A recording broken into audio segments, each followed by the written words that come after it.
This is exactly why your sportswear or activewear brand is not profitable. There's 5 key reasons, and the 5th one is going to shock you. Before we get into it, who am I? My name is Shadi Adada. I'm the co-founder and creative director of Fittdesign, the world's first digital sportswear design agency. We've been designing sportswear since the last 10 years. I've learned a thing or two about what it takes to design, develop, manufacture, and market a sportswear brand specifically within this niche. Given my experience, I've had the pleasure of working with thousands of entrepreneurs, and there are key mistakes that I always see the successful or the unsuccessful brands make that keeps them from creating that success. And number one is that you're not properly calculating your product cost. When you price a product, you understand not all of the revenue that you make is profit. At the end of the day, you have to pay for the product. But what are the metrics? What are the understandings that you need to put into that product cost so you truly understand what it's costing you to get this product into the customer's hand and what your true profitability is? Most people simply look at the cost that they get from the factory. So a factory costs them $10 for a pair of leggings per unit, and they price it at $30 and they say, yeah, that's it, that's done. That is my product cost and I'm making $20 profit. In order to properly be profitable, you must calculate your all-in cost of goods sold. This is definitely going to be the fabric cost. It's going to be the labor cost, the accessories, the labeling. Once you calculate all of that all-in cost, you want your gross profit to be around 50 to 60% of your cost of goods sold, and you want your net profit to be at least 30%. How do you go about doing this? My best recommendation would be create a bill of materials. A bill of materials is essentially going to have every single line item that goes into creating the cost of goods sold of that specific product. It'll give you a good idea of what goes into the final product cost. And then I personally like to add in the shipping cost. I like to add in the warehousing cost because I want to have a good idea of what my net profit is. Because without net profit, we do not have money to reinvest back into the business. This is where most brands fail. Reason number 2 is that your pricing strategy is completely off. What you're doing is you're looking at the competition and you're simply pricing at the same level or pricing slightly lower. This is called commodity pricing. And with commodity pricing, you always lose to the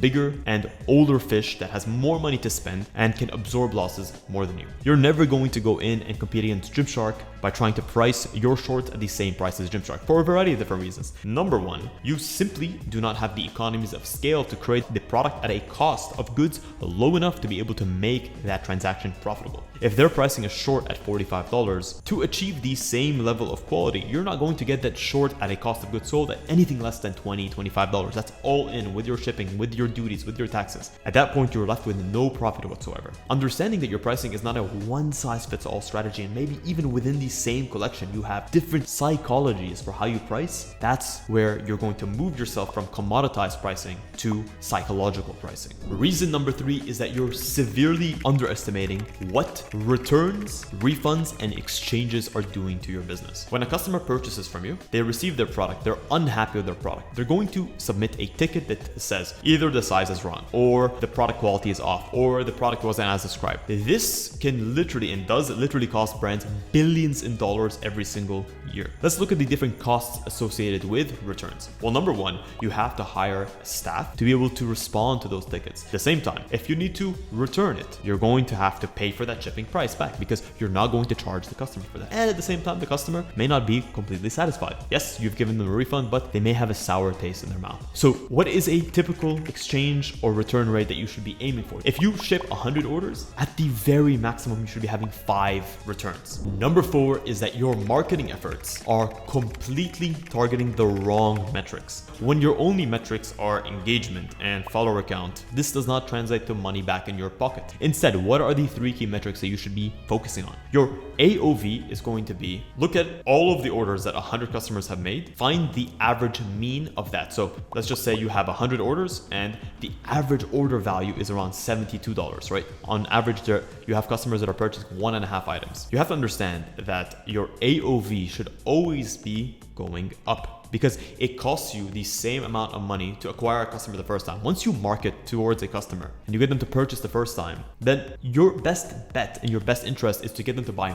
more upfront. How do you do this? You do this by upselling, by cross-selling. You do this by creating limited time offers so that they end up buying more once you have them through the door. Next is going to be CLV, which is customer lifetime value. If you have a customer and they purchase from you the first time, it's great, right? They purchase a nice amount of products, but they don't come back. So their CLV the amount they spend with you over the entirety of their lifetime with you doesn't increase. That's a challenge. Are you not offering enough new product? Are you not incentivizing them? Do you not have a good follow-up structure through email? Do you not have good promotions? Do you not have good interactions with your customers? Is your after-sales service poor and lacking? All of those will lead to a decrease in your CLV. Last but not least, the reason number 5 that your brand is not profitable is that you're simply just focused on building a collection and not a hero product. So what's the difference between collection and hero product? A collection is just saying, I want to have a t-shirt, I want to have a shorts, I want to have a jogger, I want to have a hoodie. That's it. Why? Oh, because Gymshark has. I understand that you want to offer staple silhouettes, but if you don't have something to distinguish yourself in the market, if you don't have something about your product that targets a niche or makes it unique or adds USPs or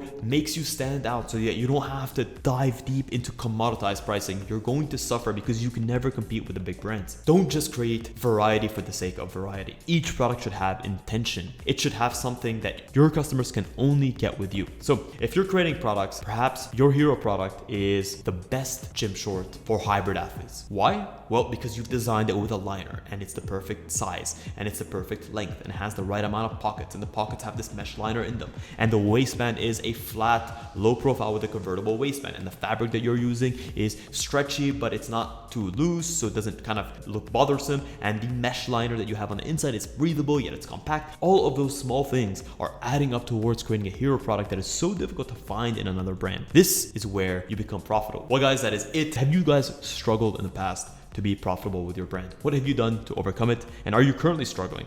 If you are, and you want my personal advice, you want my personal input on how we can implement some of these points and maybe some other points I haven't mentioned, then you can check the link in the description. I offer one-on-one consultation calls every single week. My slots are limited, but if you guys do want to hop on that call, feel free to check the link in the description. Let me know what other episodes you want to see in the future. I always enjoy hearing from you guys. And I say this from the very bottom of my heart. Thank you so much for tuning in to this episode of Fit Design TV. Until next week's episode, stay awesome.